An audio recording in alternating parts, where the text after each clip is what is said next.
Hello, and welcome back to How We Keep the Art Alive. Again, this is the segment created by Tenacious Theatrics where we celebrate the artists who are making it through the COVID-19 pandemic by keeping their art alive, however they choose to do it. We have very fun people on for tonight's episode, and we're going to start right off with Mackenzie Surbey. Hey, Mackenzie. Hello.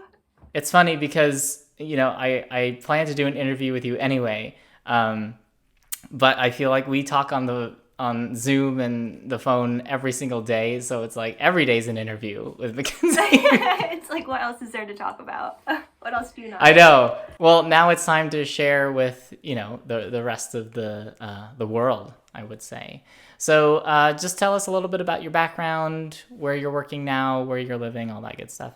All right, my background. I moved to New York. I live in New York. I live in Brooklyn. I moved here in 2016.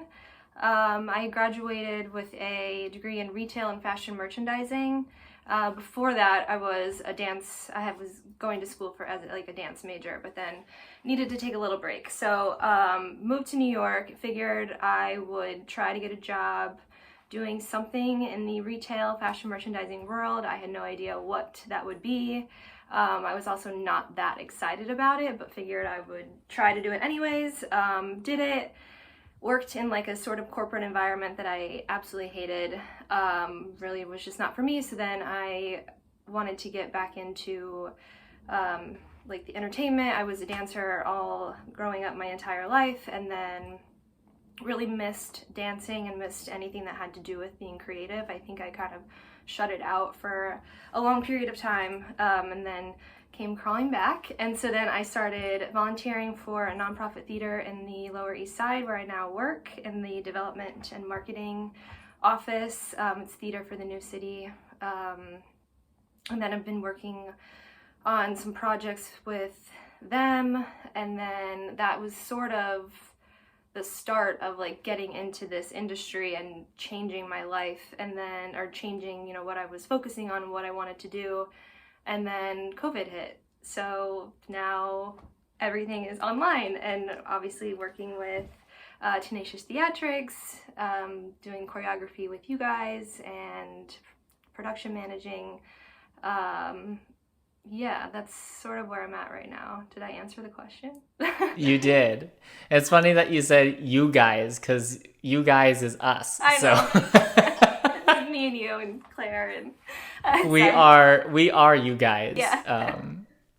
But yeah, so speaking of TNC, so for those who don't know, Mackenzie and I met doing a show at Theater for the New City on the Lower East Side of Manhattan.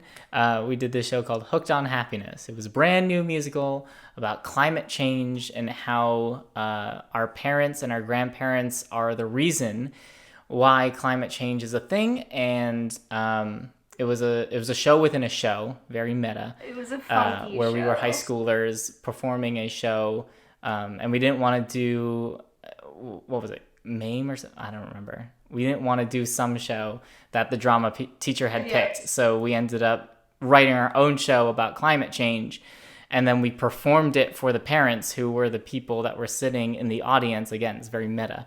And then it was a bad decision, and it was a disaster. I'm talking about the show within the show. The actual show itself was the show itself. But Mackenzie and I formed a very great relationship from that, and I knew that once Rocky Horror Online Cabaret was coming around and I didn't have a choreographer, I knew I needed to reach out to her, and now here we are, and now she's our production manager. She doesn't get paid anything because we're not making any money off of this theater company. We're just trying to make sure the other talents are what's the word I'm looking for? The other talents are being shown. Yes. Because they deserve it. Yeah. Everyone's so talented. So let's talk about the productions that you worked with us on. Talk about Rocky Horror and what that was like, being brought on to a virtual production and having to change now from the physical choreography to now a screen type of choreography. Yeah. Well, first it was I remember getting your text message, and I had like just moved into my apartment in Brooklyn, and I was working on something with Theater for the New City, and it was a virtual thing, but it was like sort of live virtual, I don't know. So it was nice to get your text to be like, what are you working on? I'm like, nothing. What do you have? Like, I had a feeling that, you were, I don't know. I was excited just even to receive the text. And I kind of had just going through this pandemic, you've had a lot of time to just sit and, reflect, and you're just sitting inside doing a whole lot of nothing but thinking. And I've kind of told myself that I need to say yes to more opportunities and involve myself in different areas. And so this was that opportunity, and obviously knew I had to say yes, and obviously wanted to do it too. I had only seen Rocky, I think, like once or twice, so I didn't really know the show as well as you and everyone else involved. And also, choreographing for a screen versus people in person, and also not being able to like be with people in person and to get their ideas, and to see what looks good, what doesn't look good, what, because it changes, like what you see in your head and what I do for myself in my bedroom. I'm like, yeah, cool, that looks great. And then it looks different on other people, not in a bad way, but it's just different. And so you're like, I wish, we could be together to work through these things. But so that was, a learning curve, but also it was an interesting way of doing choreography and a good learning experience. And obviously we didn't have a lot of time to pull it together, but we did. And so just learning from the process of that, and then taking that and doing Little Shop, I think, I don't know, it was exciting. It was fun to be doing something and being a part of something, and also telling friends and family about it. I think I was in Indiana when we premiered it, and so we had it playing up on the TV at my mom's house, and so my family could all watch it. So yeah, I don't know, it was fun, exhausting, exciting, a lot of things all at once. Yeah, I will apologize for the time constraint. That was just like, no, I think I messaged you like a month into me actually working on it and being like, I need help. Do something quick. It was just like, okay, let's figure this out. We only have a month and a half to get everything together. But we can do it. As far as the application of the choreography, you recorded your videos and you go through these very extensive explanations, which is great because, again, like we were talking about when we were working on the project, it's hard to not be able to communicate with the other actors to be like, does this look strange, or like, does this feel comfortable in your body? And like what you were saying of you seeing it in your own body and saying, yeah, that works. And then being able to actually watch someone else do it, it's like, that looks totally different. So I totally get your point about like, understanding that the choreography isn't the way you envisioned it exactly. And that's why, again, live theater, it's so great because you get to work with all the other actors. But with what we had, I thought it was a great show, and I think everyone enjoyed it. People were like, wow, the choreography is so great, it feels like a real show. And I'm like, yes, Mackenzie did it. Yeah, no, absolutely no complaints whatsoever. I think that it doesn't even matter. Like, we were all excited to be a part of it. And so it was like, yeah, cool, we're tired. Doesn't matter. We'll figure it out. We'll get it together. And then we just take that experience on to the next thing. And that's it. It happened, and it's something you're proud of, and then you move on. So speaking of moving on, how does now Rocky Horror Online Cabaret compare to choreographing Little Shop of Horrors Online Cabaret? Well, I mean, the obvious time, we just have a little bit more time, which is nice because I'm just naturally like a kind of a slow person. So like, as far as like, I just take forever to kind of like get things done. And so I listen to the song 1,000 times, make sure I understand the song. Like, I want to know who's singing what, how they're singing it, and not that like totally like the how it's being sung is the most important part. That's not, of course, like the music itself, but it's just like you want to understand the full story of it all, so that way your movement portrays that. And also I know from Rocky to do kind of like a less is more sort of approach, because I get sometimes like excited and then it's just like, but you have to remember it's only upper body it up, and we're having like all these screens together. So yeah, I think having like the less is more, and then being able to work with you more on like a one-on-one where I can come up with choreography, send you a video of it, you look at it, and then we talk about it, and then we make some adjustments, and then I send in a new video if I need to, and then so it kind of, it all blends a little bit more together, just because we can have that conversation together about, you know, what I'm thinking, what you're thinking, you know, how it's going to be portrayed on a screen versus just, you know, me in my bedroom. So yeah, I think, and we have less people, so that kind of changes it a little bit too. It's, you know, less people on the screen that you're I think considering. when we're cutting down the cast from 20 to 10, it definitely does make a difference of how expensive everything needs to be. But I do like the less is more thing. I think, you know, Little Shop of Horrors is not a rock concert like Rocky was, where, you know, we did need all that big crazy stuff. But I really, really enjoy the choreography you did for this. There's a lot of really nice fluid movements that I like. And I think that's just like you as a dancer, that's just how you operate. But it really works for this because everything is so, you know, there are sneaky songs, there are very just like ballady songs, and those things need to be flowy and not Hoppa-doody, bless my soul, you know.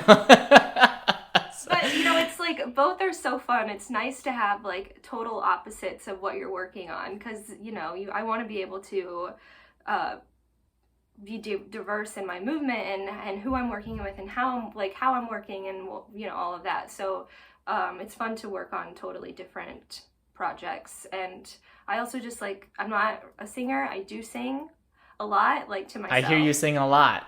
Yeah, I'm not like a singer though. So like singing and dancing and having the two combined is honestly like it's the best thing ever. I can't even tell you how many times I just like jam out alone in my room. And I don't know, it just it's such a nice freeing thing. So to be able to do that like with others and as like a job, you feel lucky. And even if you're not getting paid, it doesn't even matter, because it's just like you're fun and your heart feels good. So that's why we appreciate donations. If you if you would like to donate to Tenacious Theatrics, all of our shows, we have a donation campaign set up so that a good portion of whatever we donate goes to the actors and the crew and everyone who worked on the show who wants to take their donations. Otherwise, it does go toward our next projects. It is not for profit at all. It sits in a bank account and it gets wait to be used for the shows. So yes, we'll make sure we get some money for Mackenzie. Yeah, and right, yeah, and just wait till you see our puppets, then you'll really be like, oh my gosh, the best money I think Tenacious has spent so far. I cannot wait. Sure. And the next episode too, we're going to be talking to our puppeteers that worked on the show. So maybe we'll even get a little sneak peek. We'll see. Okay, so Rocky Horror's done. Little Shop is about to be done. What is next for Mackenzie? I mean, right now I am actually doing a yoga teacher training program. I started working at a yoga studio in college. It was my last semester of college, and that was sort of when I started, like, you know, taking yoga classes a little bit more seriously, and really enjoyed learning from that and taking it into my life. And also being at the yoga studio, I just like it was like being at a dance studio. I mean, I grew up going to the dance studio every single day, Monday through Saturday, for like literally my whole life, and until, you know, I needed the break in college. And so then like being back at a yoga studio, but like different, it's not dance, it's yoga, but I'm still moving, it all just like kind of really felt like home to me. And it was something, and then going through yoga teacher training was something I always wanted to do, but just didn't really happen at the time. That like it just, you know, it wasn't the right time. So now the pandemic happened, and again, just saying yes to more opportunities. I one day was like, yoga teacher training, I remember I wanted to do that, and I googled it, and then I signed up for a little like Q&A session about it to get more information, and then slept on it. The next day I signed up for it. And so I've been working on it for about like a month. It's a self-paced program, so I just have to finish by the end of December. So I'm hoping that like by the end of summer I'll have it finished. And then yeah, I want to teach yoga, and not like as my main job, because I can't even like think about having one job only for the rest of my life. I just need to like kind of bop and work on things here and there. We're artists. That's just how we work. Yeah, right, exactly. So, and then I want to be able to find a way to incorporate yoga into dancers, and I think that there's a lot of ways in which you could help a dancer to understand kind of yoga and how to move your body in the way that it's meant to move naturally for you. So that's what I'm currently doing. That's so and then awesome. Who knows after that, honestly. I really like that. In college, our voice professor, Vivian Machkowski, gotta name drop her there. She is a goddess. I love her so much and I miss her. But we did a lot of yoga for our voice classes because being in tune with your body is the most important part of understanding how it works, right? So if you don't know how your body works, then how are you supposed to be able to produce sounds, right? How are you supposed to be able to project healthy? How are you supposed to be able to go through a 4-hour opera, and not get tired and wear your voice out and all that good stuff. So we did a lot of yoga in class too. So we did like the pigeon pose. We did the don't remember. Sorry, Vivian. There's a lot. Review that again. But I think that's great that you're finding a way to then incorporate that into dancing. So you're definitely keeping your art alive, even though, it's kind of like, it's not really a tangent. It's more like a rubber band. Like, I'm going to do something and bring it back to what I was doing.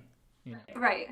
Yeah. So I'm excited. I think it'll have a lot of benefits also just, for my mental health, and also to be able to share that with others. So I'm excited. It's a lot of information.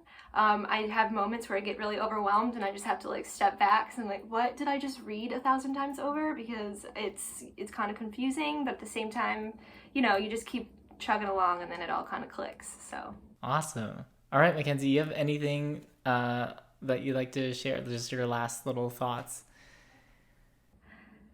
I don't think so. Come and watch us for a little shop, please. That'd be great. Yeah.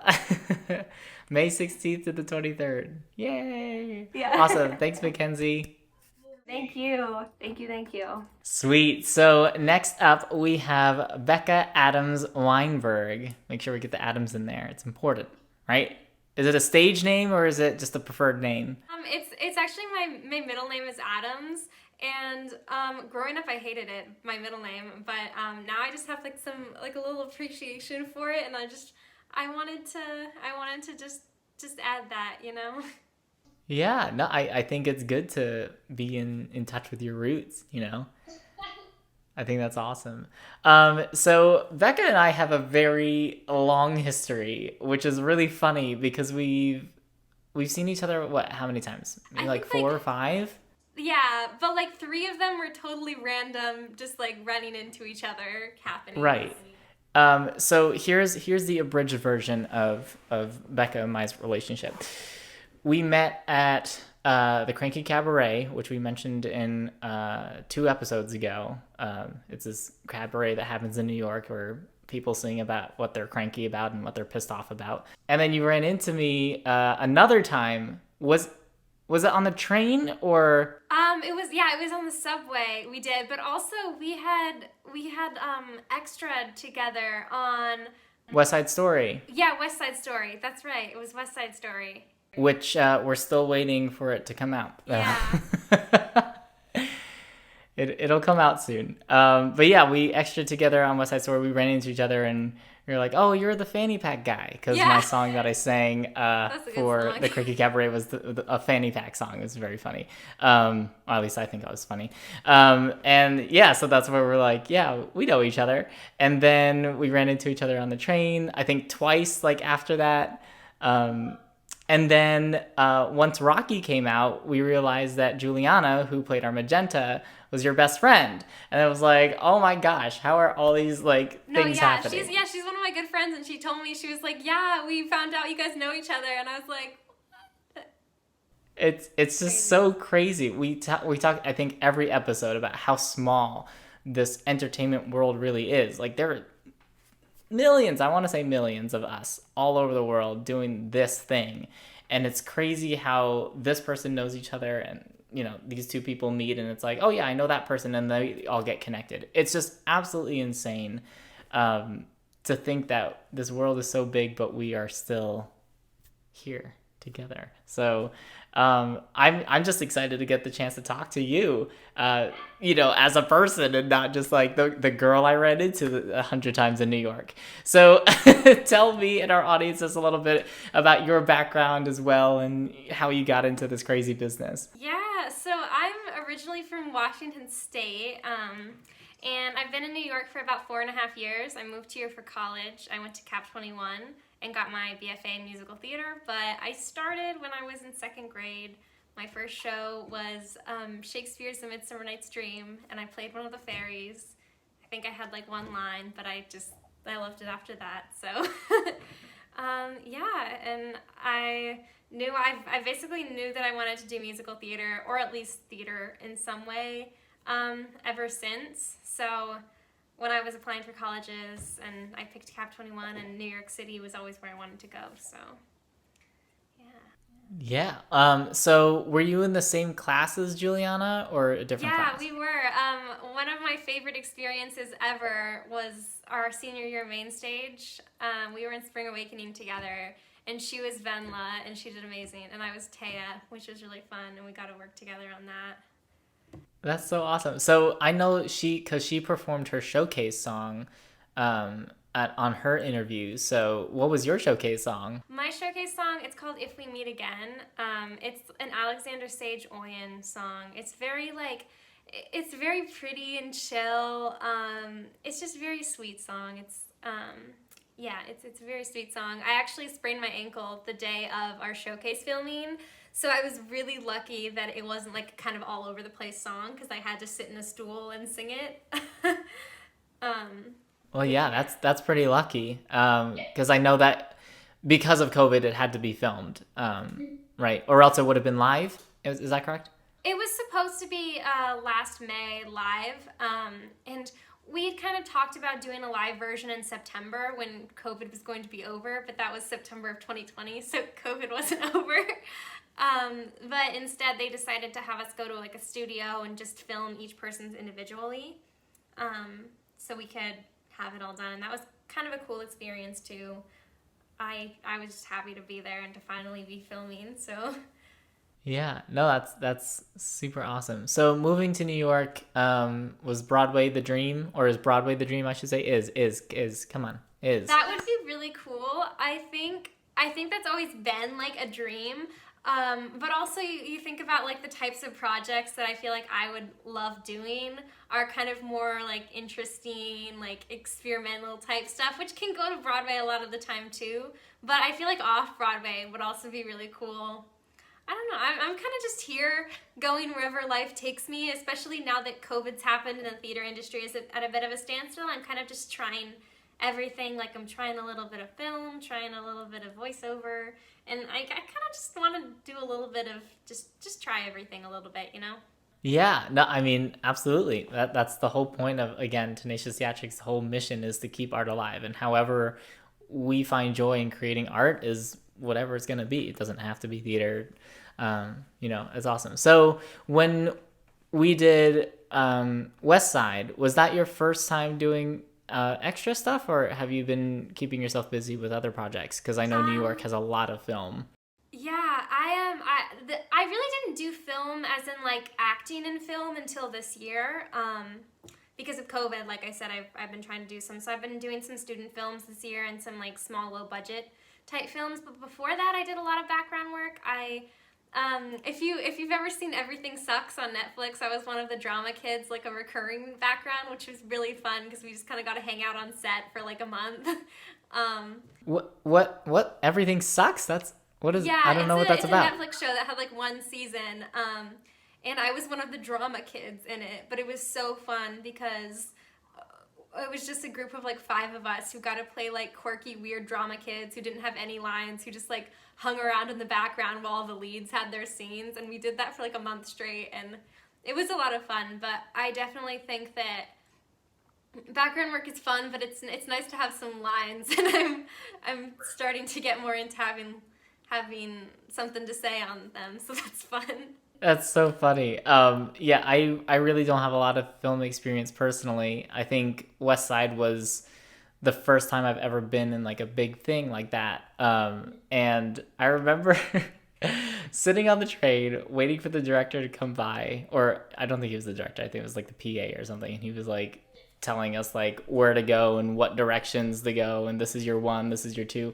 And I remember when I don't think I'm allowed to say what the name of the song is, but there's a song that involves a train, and the lead gets off the train and finishes the song off the train.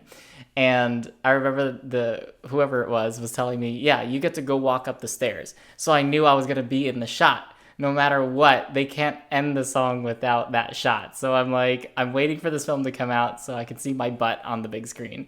Because walking up the stairs in this shot. And yeah, film is also weird because it takes so much, like theater is definitely like theater's like a sprint, like you're like doing it for a shorter amount of time, but you really just have to keep going. And then I feel like film is like a marathon, like half the time you're just sitting around, and then they'll be like, okay, these 2 minutes we're filming, you have to kind of be on it, and then you're just sitting around.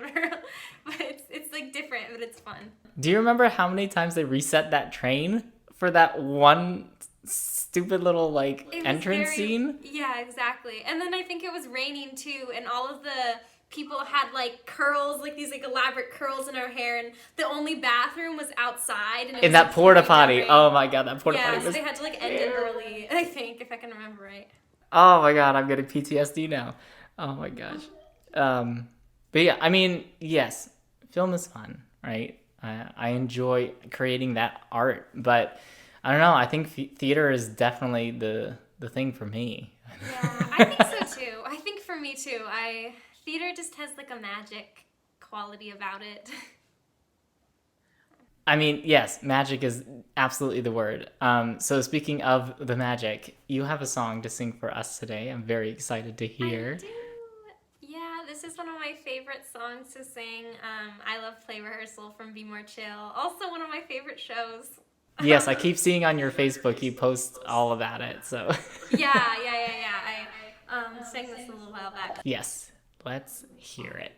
I love Play Rehearsal because it's the best. Because it is fun. I love Play Rehearsal and I get depressed as soon as it's done. Oh, but not depressed as in like kill yourself depressed. No, I'm not into self-harm. Dude, I swear, here, check my arm. I just use the word to emphasize a point. Show the passion that I've got. I am passionate a lot. I have magic feelings, radiant frantic feelings about most everything. Like gun control, like spring. Like if I'm living up to all I'm meant to be. I also have a touch of ADD. Where was I? Oh, right. I love Play Rehearsal because you are equipped with directions and text. Life is easy in rehearsal. You follow a script, so you know what comes next. Anywho, the point that I'm getting to is sometimes life can work out in the way it works out in the play.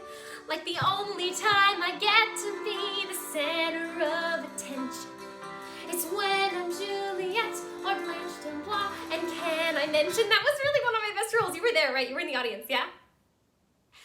No matter how hard I try, it's impossible to narrow down the many reasons why I love Play Rehearsal. I happiness cry whenever it starts. It's just so universal, getting to try playing so many parts. Most humans do one thing for all of their lives. The thought of that gives me hives. I have so many interests I wanna pursue. And why am I telling this to you? Guess there's a part of me that wants to. Back to Play Rehearsal. My brain is like bzzz, my heart is like wow. Because we're here at play rehearsal and it's starting. We're starting. It's starting soon.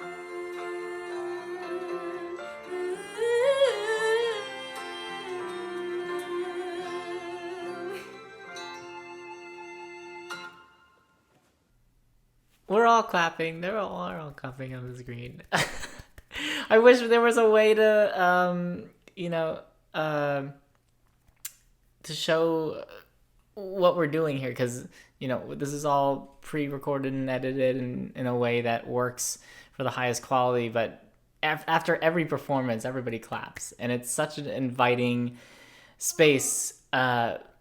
And this is why I love theater too. And it goes into what your song is talking about. It's like, oh, you saw me, right? You saw me, right? Because we feed off of the energy of other people, and we appreciate, as theater people, we appreciate the immediate responses, right? We need to hear the claps. We need to hear the boos. So we're like, okay, I got to change it up. Whereas film, it's like, you don't get to really get the response other than the people that are immediately there. So that's just me and my bias of why I love theater more. But that song was excellent. I think it's really nice to be reminded of what rehearsal feels like, because we haven't had it in so long.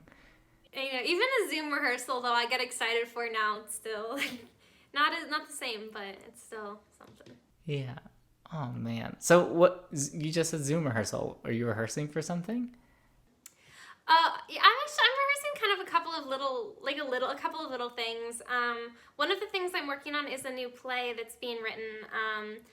It's kind of like a play, but it's like a sitcom style kind of a thing. Like he's basing it off of. Oh my God, I'm blanking on the name of it. Well, the point is, it's based on like your kind of roommate sitcoms, like that, but it's a play, and it's like 4 roommates, and they all have to move out of their apartment, and they're kind of like dealing with that, and it's a comedy, and it's really fast paced and funny, and it's gonna be recorded on Zoom, but it's exciting to get to work on a script and everything. And what's the name of the project? It's called Moving Out. Moving Out. Oh, like Yeah. what? Billy Joel moving out, right? I'll update everybody when I think it's not being recorded until June, but we're kind of in rehearsals working on like the characters, and yeah. Well, that's awesome. I can't wait to watch it. Yeah, thanks. All right. Becca, do you have anything else you'd like to say to our audience before we go? I don't think so, but thanks for letting me come and hang out with you guys, and it's been fun. So awesome. Thanks, Becca. All right, last but not least, we have Joshua Lawson. Joshua, where are you right now? I'm in Cork, Ireland, and it is 1:30 in the morning. Oh my God. Oh no.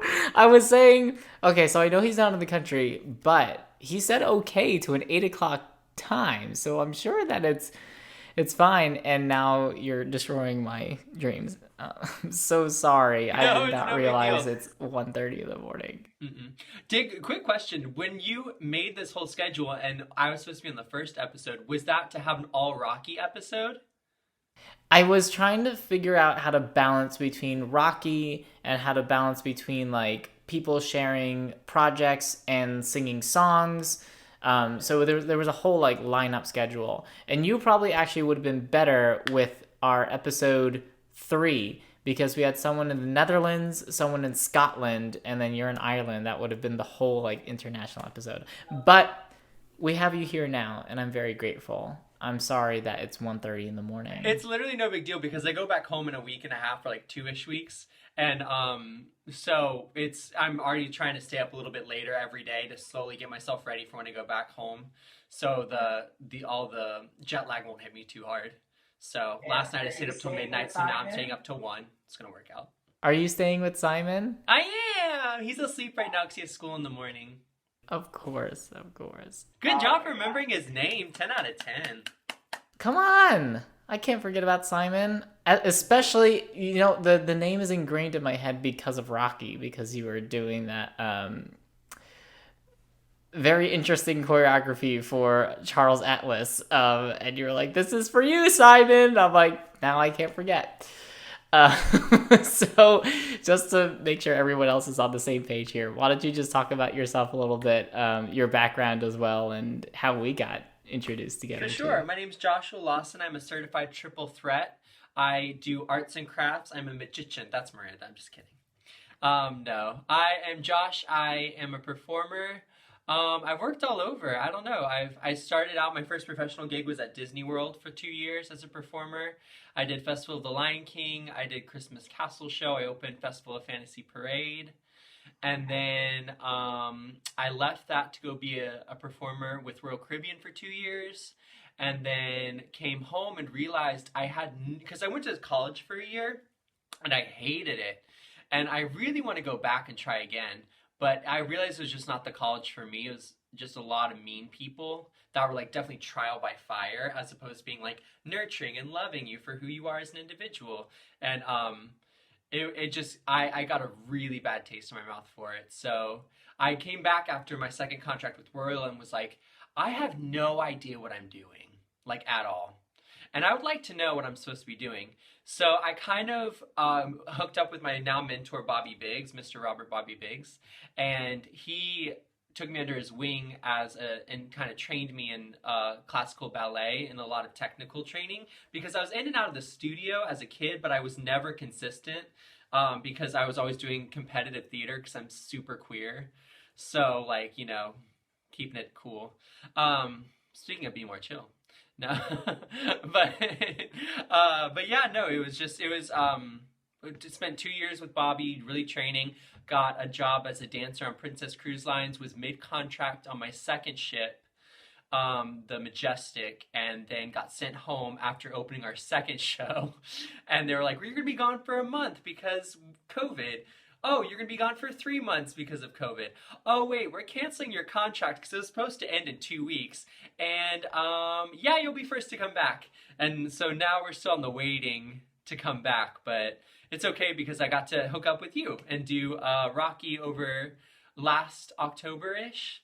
I joined backstage and did a lot of, like, indie projects and stuff. And yours was one of them. And it was amazing. Because out of that, I got another professional gig from it. So that was really cool. That's right, and I want to talk about that in a second. But yeah, with Rocky, I remember seeing your submission, and I think I was on Zoom or FaceTime with Mackenzie, and I was like, "That's our Rocky right there," and he needs to audition right now and get back to me as soon as possible because I can't lose him. And then I didn't hear from you for like a week and a half. And I said, what is going on with this guy? He's not responding to me. And then we had our interview and you said, oh yeah, I had COVID. It's true. I was like, oh my God, I just thought he didn't want to be in my project. And you're like, no, I wanted to be. I was rushed to the hospital because I got COVID. And it's so true, and I felt really bad, and I was like, he's gonna pick someone else, but it's okay because that person's gonna be a lot hotter than me anyway. So oh my God. That is absolutely not true. Speaking of, can you just remind us what your regimen was for getting into shape? Because I gave you what, 3 weeks? 3 weeks, and I was at that point, one of the heaviest points I've been in my life because of just COVID and everything. I was super chill and just sitting at home, and I was just not working out. And then so I had 3 weeks originally to get in shape, and then it became 4 because you gave me a week extension because everything was a little bit running late. And yeah, no, so I was very unhealthy in terms of the way I did it, but I'm not angry. Well, what was it? I know you drank raw eggs. I drank raw eggs because we had a hurricane and I couldn't cook my eggs. I needed to get the protein in every day because I was eating for a while just egg whites too. Once we got down to the final week, it was just spinach and egg whites every day, 3 times a day to lose the extra fat. But I mean, my sister hated me for it. But I was like, hey, I look cute though, right? You absolutely looked fantastic. And I remember too, after we filmed your final song, you're like, I'm gonna eat pizza. I did. And then like 2 days later, I was like, oh, by the way, you need to refilm this one part. And you were like, no. And you did like that really extreme short workout to get back into whatever body type made you happy for the filming. And then you got to be released. I can think like Mackenzie can definitely like relate to this. I feel like things like Rocky only add to our like dancer body dysmorphia that we already innately have as dancers. And then it's like, oh, this man is based solely on his appearance and nothing else. Good luck. And it's like your mental health just goes in a decline, but like your self-confidence slowly comes up. So it's just like, just living life. But we appreciate you for everything. And No, not I just loved your it. It love. was such a good time. And my sister was like, forget that this happened, like in terms of like how fast you were able to get into somewhat shape that you wanted to be in, because you're going to start doing it all the time now. And I was like, well, luckily the next time I do Rocky, it was going to be originally a few weeks after. And then I was just going to build up after the momentum I built with you guys. But this time it's not going to be until October of this year. So I already have like started the process, you know, and I'm working out with like a PT and stuff. But it's also just like, it's nice to have 6 months to prepare for a role as opposed to 4 weeks. Hey, I know exactly what that is, because for Little Shop, we made sure we had a 6-month working time. So yeah, so I'm really glad that we were able to get you connected to that theater. Where was it? It's Clearwater Bay? Yeah, here, and it's in Key West, and they're doing it. It was originally going to be a New Year's of last year, and then it obviously COVID, they canceled it. But it kind of came in perfect because it's going to be, I'm sorry if I'm skipping ahead in questions, but like my lineup is going to be Cedar Point Park for 3.5 months, doing a show called Beach Beagle Blanket. And I have a quick note about that too, because we were talking about how small the theater world is. I have 3 stories about that one show. But Beach Beagle Blanket, and then I have a month and a half. No, I'm doing a ballet when I get home. So in like about 3 weeks, I have a ballet I'm doing, and then Beach Beagle Blanket, and then I have a month and a half off, and then I have Rocky for a month. So that's gonna be really fun. So you were just booked and blessed for the rest of the year. Booked and blessed. Look at the status. Hashtag. I put a flower after it too to seem humble. Yeah. That is so wonderful. So, I know, because we already talked about the video that you're going to be sharing with us. But before we get into it, the actual video, I want to talk about how you got into that. Because I remember once Rocky was ending or was over, you really started getting into this type of dance. I'll let you explain what it is. No, for sure. Yeah, I've taken all kinds of dance over the years, specifically lately in the last few years, mainly ballet and jazz. I've always been a natural at jazz, but I've always been very interested. Androgyny is something that obviously interests me. And I got hooked up with one of my singers from one of my first contracts. Sent me a text on Instagram and was like, hey, so this famous choreographer, Melanie Lewis Weibar, is doing some really cheap classes, and she's creating this like small community of dancers, and she really wants guys in there. You should really like hit her up. And I was like, okay. So turns out she's the choreographer for Cher. She was in Burlesque. She toured with Cher, and like her first like international tour was with either NSYNC or Backstreet Boys. Like just super ridiculously accomplished, and the nicest person on top of it. And opens every class by saying hi to every single person, checking in on them, and like at the end of class being like, I love you guys, I can't wait to see you. And if you post it, like she comments and likes and will share sometimes. Like the epitome of like humble and still hustling and working. Like she works and choreographs for the Cherry Boom Boom dancers in Vegas now currently, partially, and she's doing all these amazing projects. But yeah, so she teaches heels, commercial heels, and then from her I've also gotten connected to some other teachers because she's currently working and choreographing like crazy, so she's canceled a lot of her classes, but like she's always posting about other teachers to take from, and I've really gotten more into the commercial heel scene on my own terms, not like professionally yet, but it's been amazing. And she like even shared some of my stuff, and I was like, oh my god, Melanie likes me. It was like the greatest day of my life. No, I remember I was like, her. maybe share I this- remember her sharing a couple of your videos because I watched your Facebook feed and you got all excited about it. But I think it's so cool. I've had experience dancing in heels, and that was because I was Angel in Rent my senior year of college, and that was a trip. Not literally a trip, but figuratively a trip. 6-inch stilettos, like it's hard to dance in those, but I also had to jump on tables and whatnot. But I'm really excited for you to share the video that you have for us with everyone here. So if you want to go ahead and share your screen, show us. Sure. I'll just give a quick intro to it. It's a conglomeration to one of my favorite songs of like a bunch of different videos. So it's not, if it doesn't go with the music, it's obviously because it's like 4 or 5 different videos, each with a different style and a different rhythm. But it's kind of like a my heels reel, if you will. But yeah.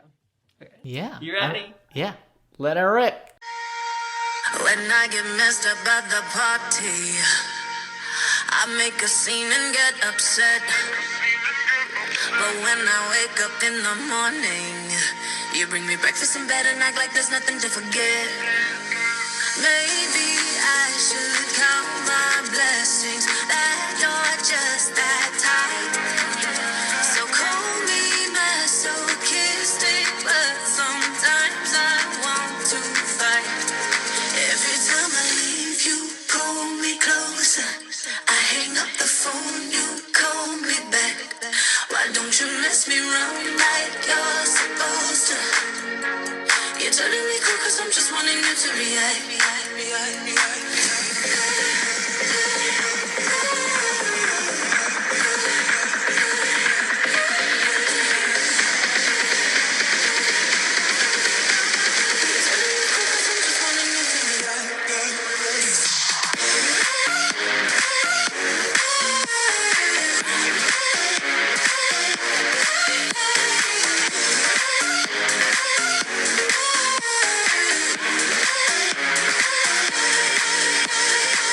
If I say jump, you just say how high. I think you might love me to death. The way you do me, boy, you're too nice. You kiss me up when I wanna be losing my breath. Maybe I should count my blessings that you're just that tight. So call me masochistic, but sometimes I want to fight. Every time I leave, you pull me closer. I hang up the phone, you call me back. Why don't you mess me around like you're supposed to? You're telling me cool cause I'm just wanting you to react. Looking for a little confrontation. Now I know the nice guys turn me back. The less you do, the more it makes me crazy. You're telling me cool cause I'm just wanting you to react.